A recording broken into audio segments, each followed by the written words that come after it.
Para se të nisja këtë sezon të ri, mora kohë për veten time, për të kuptuar se çfarë mund të ofrohet ndryshe edhe se si fjala që flitet në flet do të gjejë vend në çdo formë dhe prej kujdo që ajo do të vi. Të ofrosh diçka ndryshe është shumë e rëndësishme. Për mua ka qenë gjithmonë e tillë.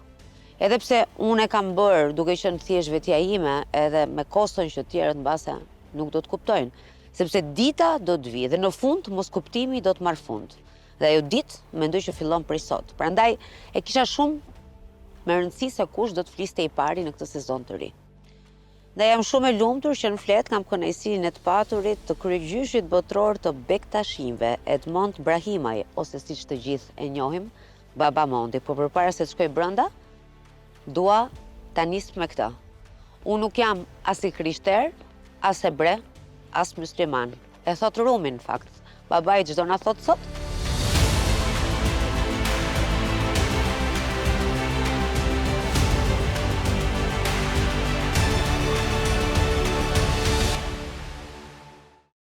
Shenjtëria juaj nderuar kryegjysh. Pikë pari, jam shumë e nderuar që gjendem përballë jush. Dua ta nis të bisedë me një pyetje fare të thjeshtë. Se si jeni? Mirë, faleminderit. Ky është një mision në fakt që unë e ndaj në pasazhe, ata e din, por ju nuk e dini, do e mësoni tani. Dhe pasazhi i parë quhet Ushtaraku Mondi ose Papa i shqiptarëve.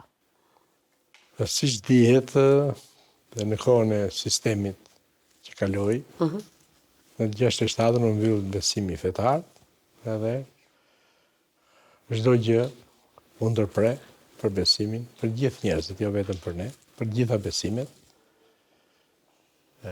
Ne kemi lidhur pak përpara se të mbyllesh feja në Shqipëri, ku ne si FIS kemi pasur një kryegjysh botror që quhet Ahmet Miftar Dede, i cili luftoi, punoi për kombi shqiptar gjatë gjithë jetës së tij, i dha këtij kombi gjithë atë diturinë, urtësinë, mirësinë, dashurinë të gjithë besimtarëve që i vishin që e kërkoshin ndihmën e tij.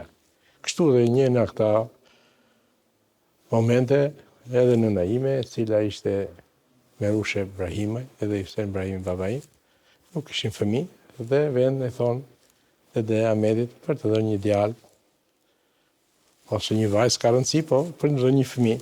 Si përfundim, pas 9 muajsh linda unë. Doktorët ja hoqën fillin nënës time se nuk do linte e nuk do kesh fëmijë. Mi po lutjet e tia, shenjtorit, bën që të lindë unë, lindë 3 tjerë pas meje. Kjo ka qenë ajo periudha që ishte edhe feja, e cila vazhdoi më mbrapa në mënyrë ilegale, ku Dede Ahmeti bashkë me dervishin e tij, dervishin Shati që i thoshim ne, më mbrapa u bë dhe kryegjyshi botror i Bektashive, me dekretin të lënë vetë nga Dede Ahmeti, si zëvendës i tij, që vazhdoi këtë rrugë mistike, që nga vitet 80 deri në 2011, ku ndroi jetë. Gjatë kësaj kohe, unë vazhdova shkollën fillore, edhe pas asaj do shkoja në shkollë. Ne ishim 4 fëmijë. Atëherë që të merrte një fëmijë tjetër, një bursë ashtu i jepte vetëm një bursë, atëherë më çuan në ushtri, në shkollën Skënderbej, ku mbarova shkollën Skënderbej, vazhdova shkollën e lartë. Dhe gjatë kësaj kohe, Dede Ahmeti u pyet para se të vete unë se ky do shaj besimin, do fol kundër Zotit. Qoni të se do na duhet më vonë. Edhe kështu vazhdova jeta deri në ditët e sotme, kur ne me atë frym që na rriti Dede Ahmeti, e vazhduam atë besimin e tij. Si e them, u mësuam me ato libra të shenjtë që na ka lënë ai, që jemi dhe sot këtu në këtë faltore, në këtë muze të bukur, që ai e kishte ideal, por nuk arrit ta bëj. Jala Baba Reshatit, i cili në 2004 ai hodhi themelët e kësaj godine, që ishte ëndra Dede Ahmeti dhe ëndra e tij, edhe ai nuk arriti ta përfundojë dot. Atëherë ne munduam gjithë vëllezërit e mbyllim me sukses, edhe me ndihmën e qeverisë shqiptare nga Edi Rama, i cili plotësoi një amanet të Dede Reshat Bardhit.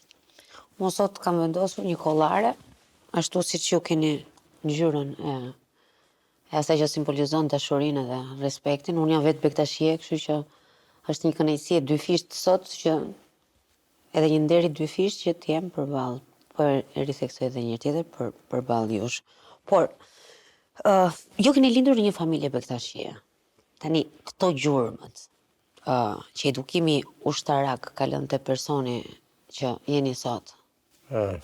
Sa ka ndikuar? Ato ka ndihmuar, se ka qenë një shkollë me disiplinë, me rregull, pavarësisht kohës së regjimit. Fati jonë që nuk bëm luftë, se kush e di ç'do ndodhte, kupton.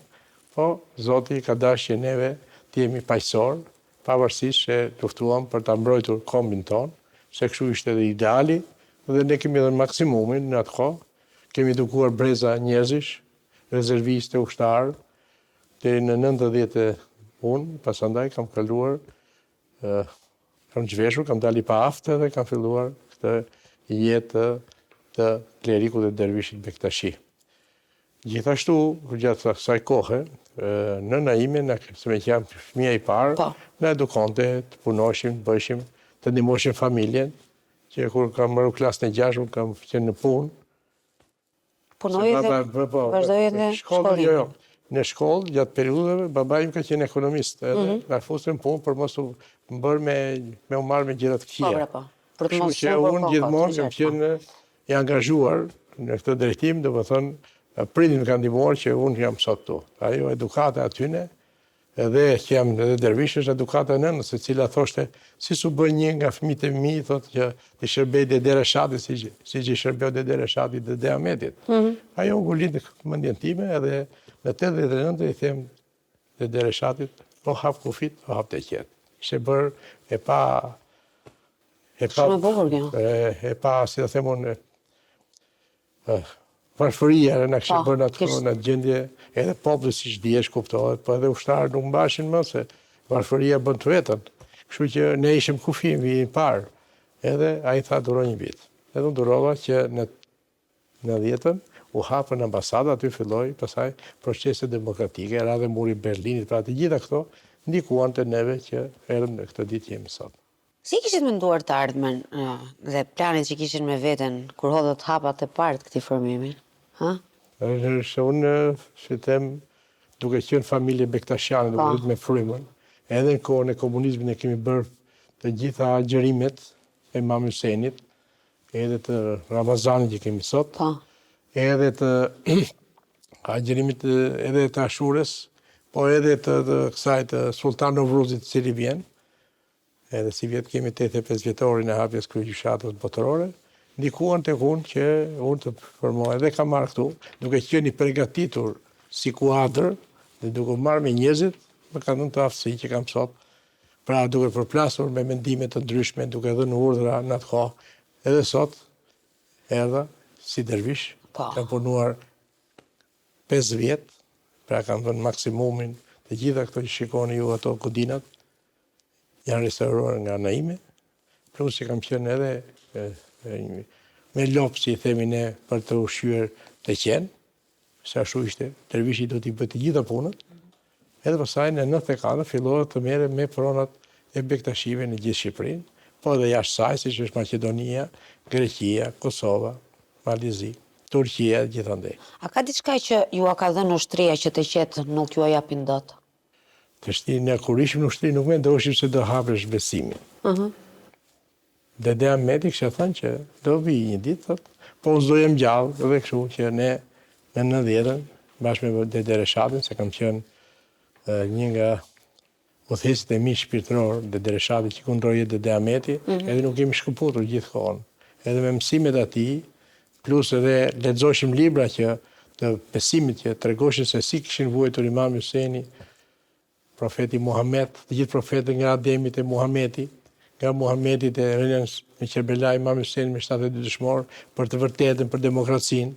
Pra të gjitha këto ne kemi bërë edhe në kohë të komunizmit, po e kemi bërë gjëra sikur kemi datëlindjet tona. E kuptoj. Për të mos rënë në sy të njerëzve. Edhe kjo ishte. Kam një pyetje shumë interesante. Nga një person që u formuat si ushtarak i gatshëm për të luftuar, sot jeni njëri besimit për të predikuar paqen. Çfarë mendimi keni për luftën dhe për rrezikun se ku ndodhet bota sot? Unë jam i vogël të jap mendimin për botën, se s'jam marrë asnjëherë me botën, jam marrë me veten. Se kjo është dhe parimi që njeriu do të merret me veten, jo me botën. Më pëlqeu shumë kjo. Kështu që megjithatë, lufta është një përleshje e përgjakshme, nuk sjell asnjëherë paqe, sjell vetëm vdekje.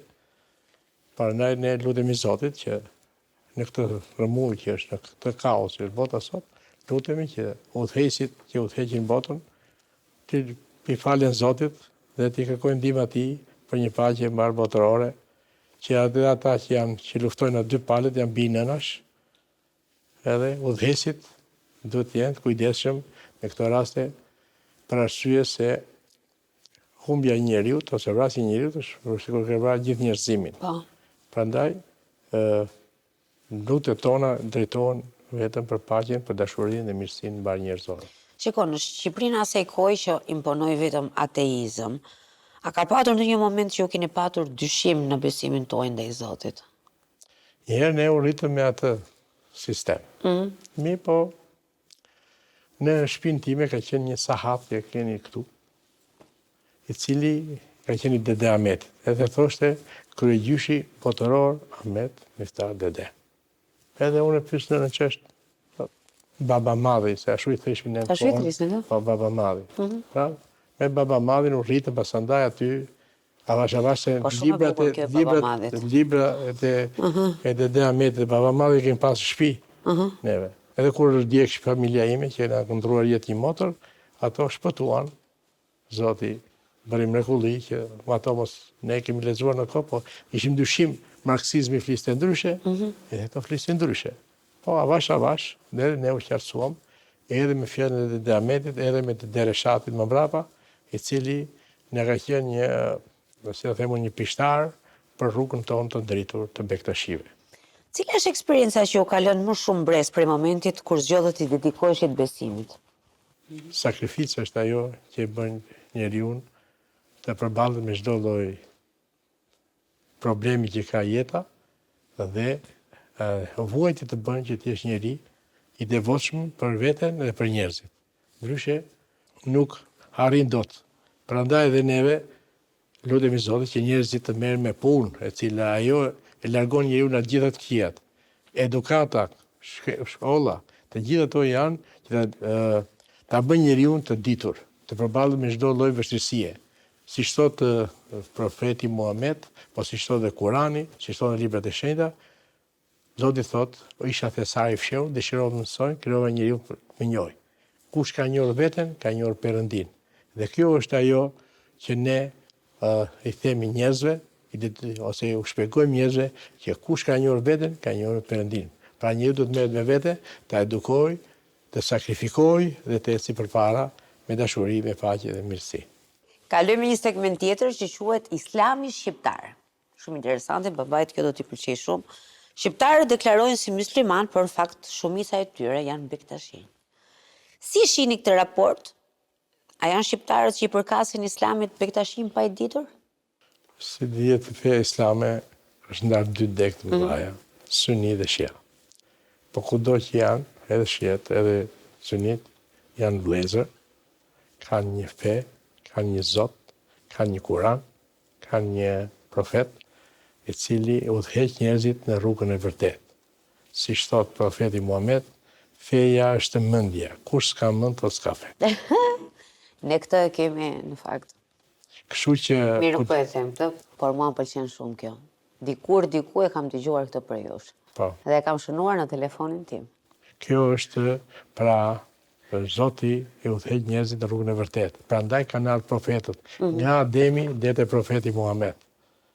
Dhe nga profeti Muhamet, rënën Qerbela Imam Husenit, tregoi që pa sakrifica edhe pa vuajtje nuk kalon kjo botë. Dhe kjo ne këtë e mësojmë njerëzit.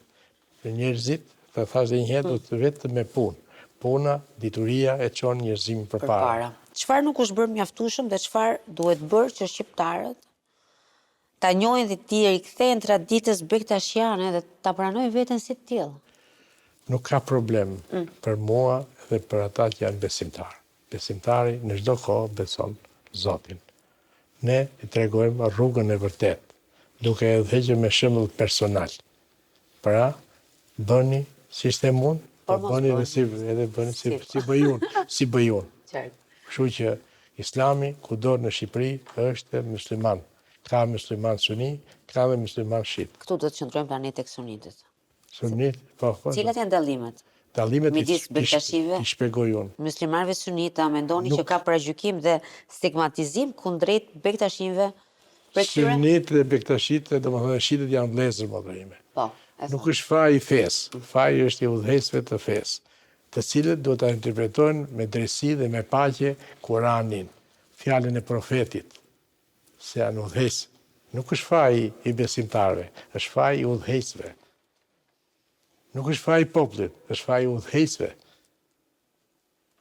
Prandaja, ne si udhëheqës do të jemi shembull për besimtarin, për qytetarin e për çdo që ne drejtojmë. Vërtet ato nuk kanë dallime, po janë të ndarë në dy deg për arsye se sunit besojnë Muhamedin dhe kalifët e tij, siç është Ebu Bekri, Omeri dhe Osmani, edhe Aliun. Kurse shiitët besojnë Muhamedin, Aliun, Fatimen, Hasanin dhe familjen profetike. Ne quhemi alevit të Shias, dega 12 imamëve, dhe respektojmë të gjithë. Ne kemi dhe i dallim nga të tjerë që nuk krijojnë familje, jemi përkushtuar Zotit. Dhe duke qenë të tillë, ne mundohemi gjithmonë të qetë, të jenë të hapura në shërbim të njerëzve. Nuk është pasuria ajo që e çon, është ajo dashuria që e mban njerëzimin këmbë, si për besimtarin, edhe për njeriu. Pra njeriu është institucion, duhet ta respektojmë, ta udhëheqim me shkollë, me dituri, me gjithçka. Feja islame ka 5 detyra domosdoshme për çdo musliman. Të besosh Zotin dhe Muhamedit si dërguar, të bësh faljen, të bash Ramazanin, agjerimin, të japësh zakatin dhe të vesh në Kabe. Këto detyrat për domosdoshme mbështeten në 4 shtylla që është sheria do thot ligj, tarikat do thot udhë mistike me zbatu ligjet, marifet është dituri, pra ne thot përgjigju me marifet. Pra di të përgjigjesh dhe për fëmin me marifet, edhe me një mosës mesme, edhe një kur shplak. Pra gjithmonë do të jesh i përgatitur për të dhënë atë që kërkojnë njerëzit. Dhe treta, e katërta, është e vërteta, të cilët do ta thush edhe sikur të jenë ndërmjet tënde dhe familjes tënde, ndryshe si e vërtet. Këto shkallë ose këto janë ato që e pastrojnë njeriu për ta bërë të vërtet, siç e ka thënë Zoti. Prandaj ne mundohemi që njerëzit të jenë në vërtet në fjalë edhe në punë. Edhe në vepër, si thonë. Fjala 1 dhe puna 2 thot, në mes tyre është një det, kush mundet me kavërcy, bëhet njeriu vërtet. Dhe llafën bën vepër ndryshe. Shumë e bukur. Sa të rrezikuar jemi ne ndaj radikalizimit fetar si shoqëri? Ne nuk jemi të rrezikuar. Se çdo armik vjen nga vetja, nuk vjen nga të tjerët. Prandaj thash merru me veten, mos u merr me të tjerët. Secili jep llogari para Zotit, jo para me. Nuk kemi të gjykojmë ne njerëzit. Ato janë rryma që të cilat janë për të përçarë njerëzit që nuk janë njerëz në radh parë, se ata nuk bëjnë terror, nuk duhet të bësh vrasje, do të jesh i dashur mirë, siç thot feja. Atëherë ti nuk e. Nëse feja gatrohet me politikën, gatrohet me biznesin, gatrohet me profesion për lek, ose për pare, nuk është fe, është pushtet. Sa besimtarë ndaj Zotit janë realisht shqiptarët? Shqiptarët gjithmonë kanë qenë besimtarët e Zotit. Nuk është faji besimtarëve tash, është faji i udhëheqësve të tyre. Në infrashë e shitë bektashizmi si një rrugë të bashkimit shqiptarëve.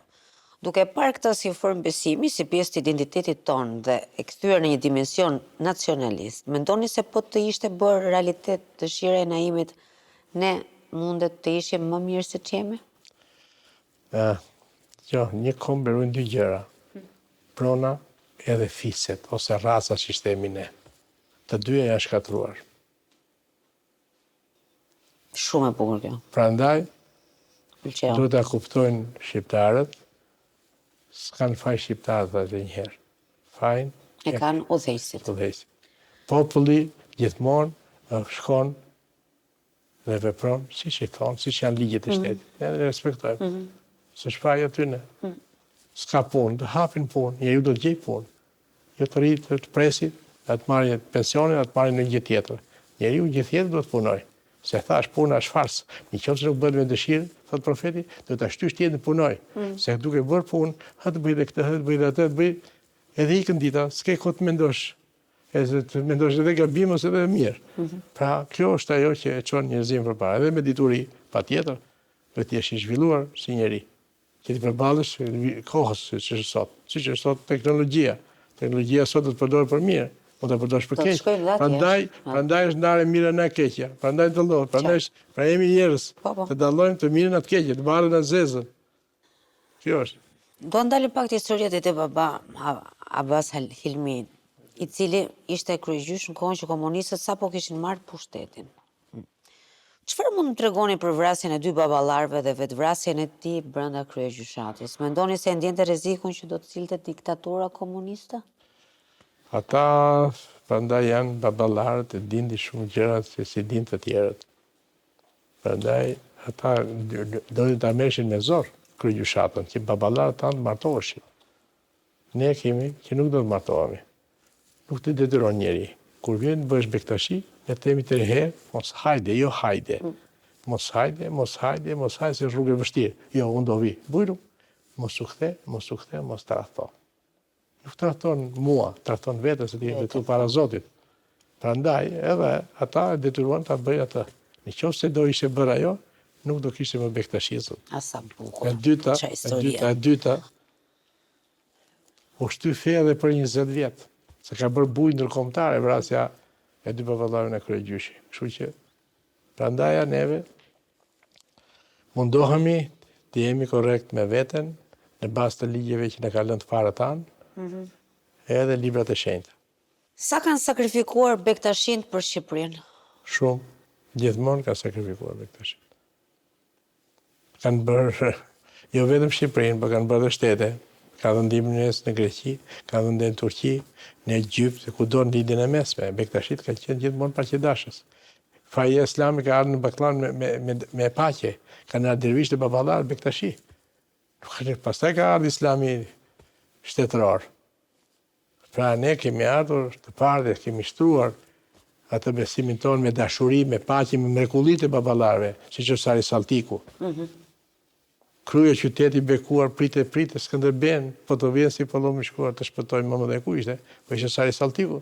Ai që pastaj ka qenë Abazaliu, është dhe Ballum Sultani në kapitullin e Martaneshit. Të gjitha këto janë bërë peligrinazhe tradicionale shqiptare dhe botërore, se vina gjithë bota, sidomos Tomori është bërë për energjinë pozitive që ka, është nga 10 vendet më të shenjta të botës. Kam një pyetje shumë intime. Përveç se të vija këtu, isha me një mikun tim, ai është një ortodoks i devotshëm, siç kundër jam unë bektashia. Dhe në bisedë sipër arritëm një të mesme as pak përbashkët për një pyetje, a janë bektashin ortodoks të konvertuar? No. Jo. Ky është ligji i shenjtorëve, thotë, i përmbledhur dhe i vënë në zbatim. Për herë të fundit nga hynqar Haxhi Bektash Veliu, nuk ka tjetër. Kur e kam pyet profetin Muhammed, qa fe e ke, tha kam të Isait. Ose Krishtit. Po i bie shkurt. Po Isait, Musait, Mojsiut. Po Mojsiut të Noës, të Nuhut. Po Nuhut të Ademit. Ose Adamit. Po Adamit Timen. Ata kanë ardhur të tregojnë rrugën e vërtet. Nuk kanë ardhur të ndajnë njerëzit në të krishterë musliman. Pra, kanë ardhur të tregojnë rrugën e vërtet. Pastaj se kush do Krishtin, kush do Muhamedin, e zgjedhin vetë njerëzit. Nuk ka asgjë të keqe. Unë njëri do Budën, tjetri do Konfucion, nuk ka rëndësi. Ka rëndësi që ti të besosh Zotin. Ne do shkëputemi për një ndërprerje shumë shkurtër publicitare, do të kthehemi me shpirtin bektashi. Pas pak.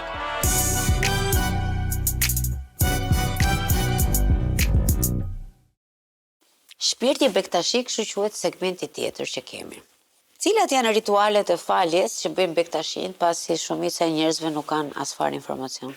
Neve kemi dy falje, një të brendshme dhe një të jashtme.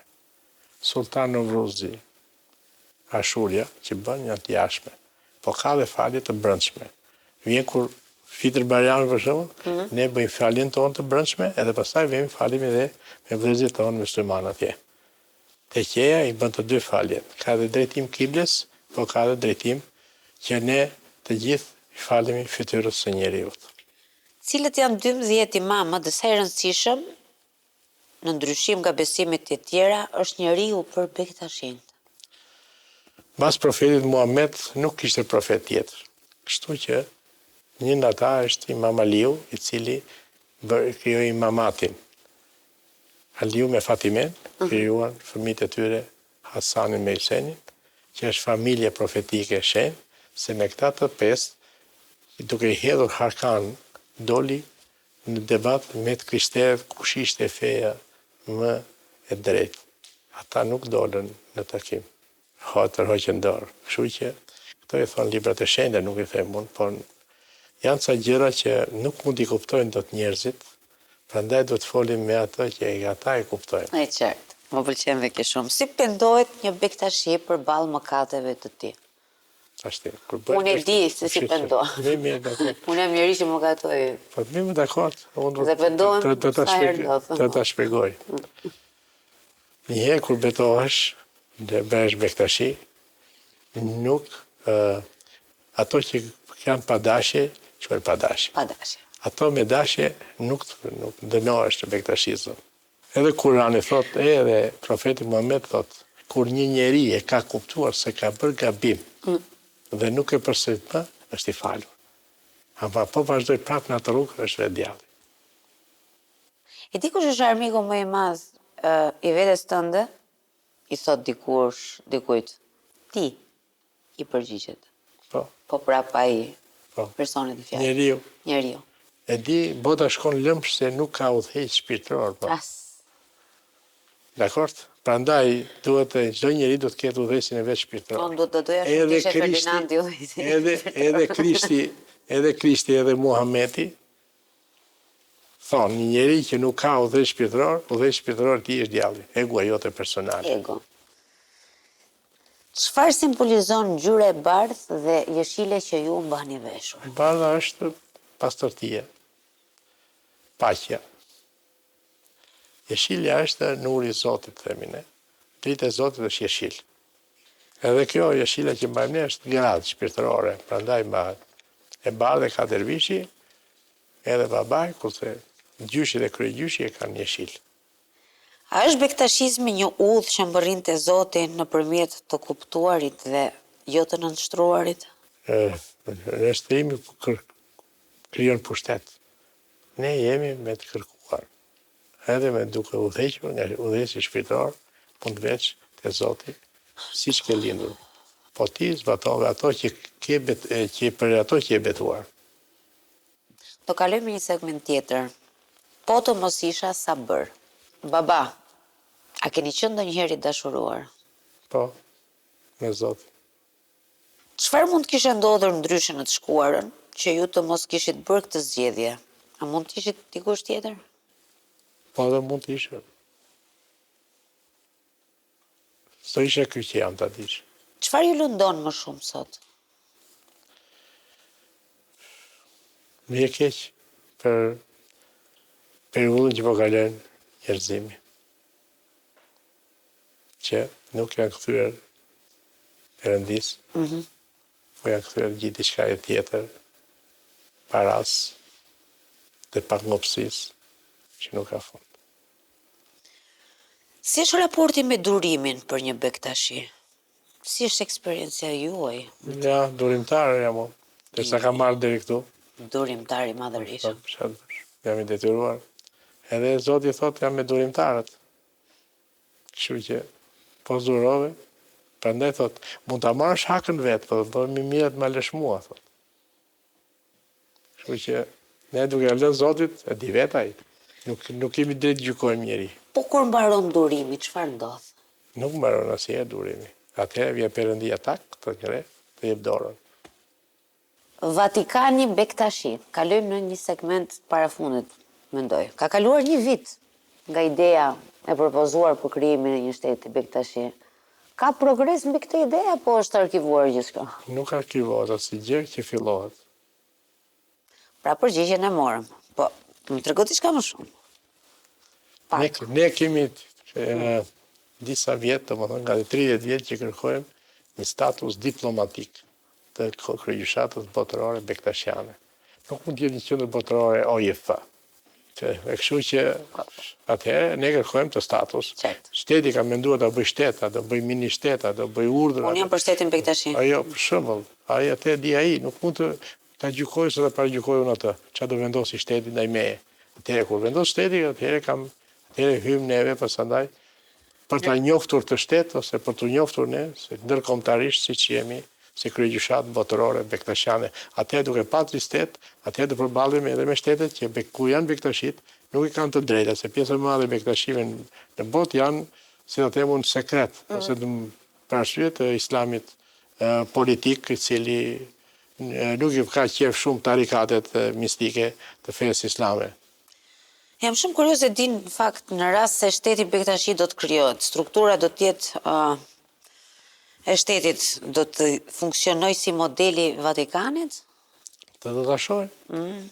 Pra, si është menduar? Ka model shqiptar, ne si Vatikani jemi tashti, si kryegjyshatë botërore, po s'kemi statusin. Jam shumë dakord. Ne kemi strukturët e ngritur, nuk ka nevojë. Problemi është që të zbatohet ajo që kanë menduar ata për ta bërë. Po do të ndryshonte kuptimi? Jo, nuk do katrohet shteti me besimin.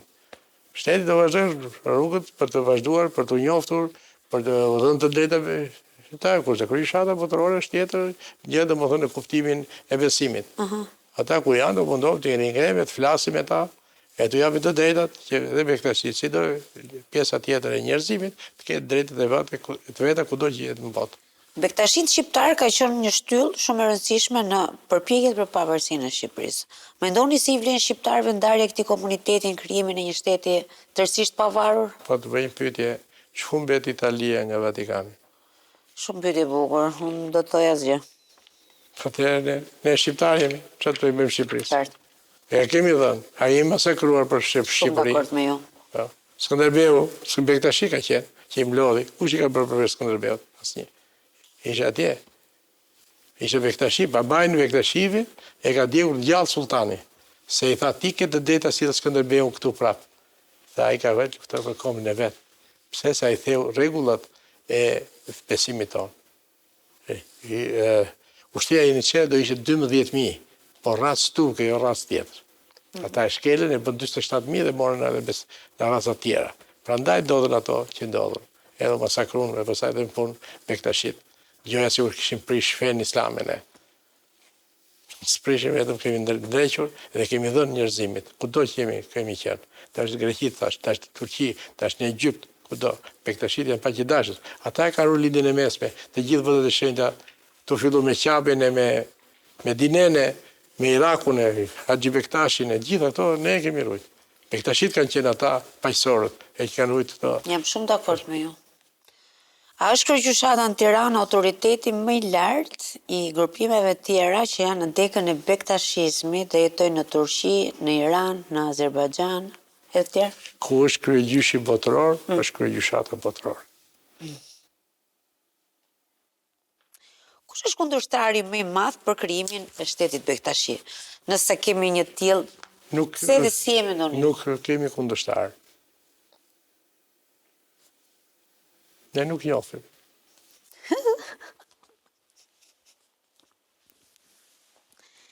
A do rrezikonte krijimi i shtetit Bektashi mistikën që ka tradita sufiste dhe bektashiane?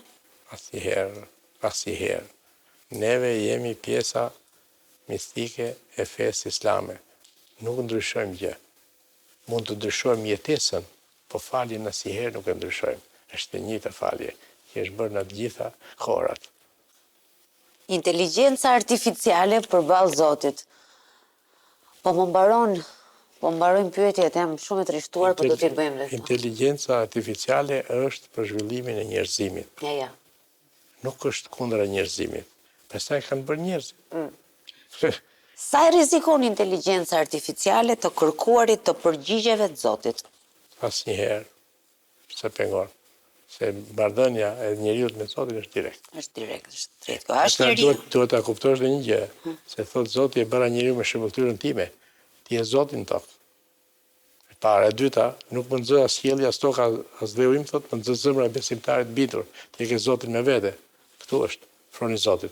Për ata që janë besimtar, kuptohet. A është njeriu duke kërkuar të bëj Zotin? Asnjëherë se bën. Po tenton. Po le të bëj çfarë duar, ora njeriu bën çfarë çuditëra. Çuditëra. Pra ne duhet njohësh veten, njohësh Zotin. Të thamë që në fillim. E tham. Kështu që njerëzit duhet të jenë njerëz në kuptimin e mirë të fjalës. Njeriu është institucion. Kur s'ka Ka vend? fokare. Si e thamë atë? Po. Feja është mendje. Kur s'ka mend, s'ka fe. Mendoni se siç ne dolëm jashtë parashikimit të krijuesit, ashtu dhe inteligjenca artificiale mundet të kthehet në një rrezik për ne? Jo. Fare, dija që do thonit jo. Çdo gjë e zhvilluar nuk është kundra njerëzimit. Varet si e përdorin atë. Atë do të japin llogari para Zotit, jo para meje. Kështu që e din vetë. Kismeti të nesërmes. Si e shihni të ardhmen Baba Mundi? Të ardhmen? Zoti ka kriju profetët, të cilët na ka lënë edhe thashnimet shenjta që do vinë në këtë botë, profetët. E para është me diu sistemin i cili do mbuloj botën me paqe dhe drejtësi, siç është mbuluar me padrejtësi e keqbërje. Kur të vijë ai, pasandaj, kështu është. Do pavarësisht do ketë bota, është në zhvillime, do ketë kundërshtime, do ketë luftra, do ketë përplasje, interesash, gjërash. Po duke kuptuar fjalën njeri, njerëzit do të bëhen më paqësor dhe më të dashur, se ka dhe kafshë në fytyrë njeriu. Në fakt është mirisht, po ka. Kështu që njeriu që është njeri, nuk i bie tjetrit në qafë.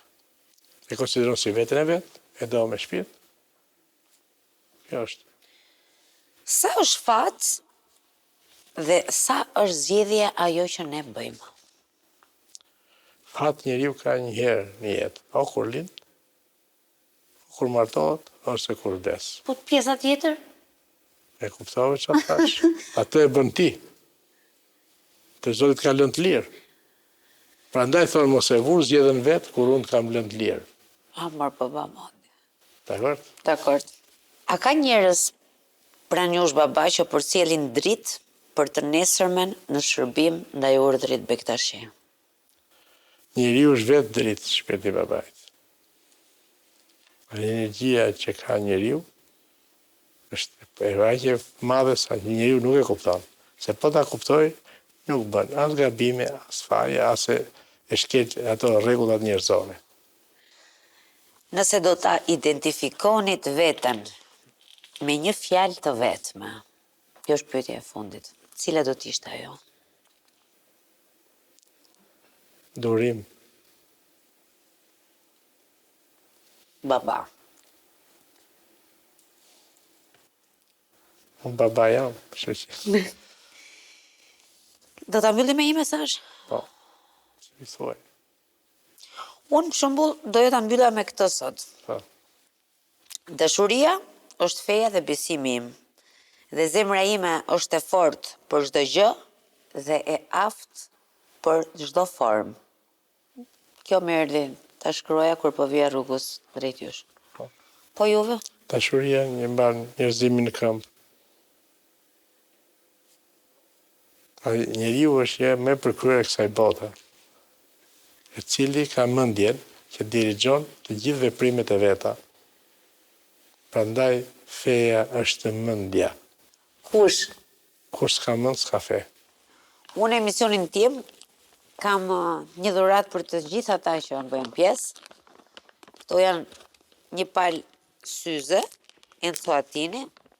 Unë do t'i hap edhe juve do dëshiroja që t'i shiknit. Po faleminderit, Zoti.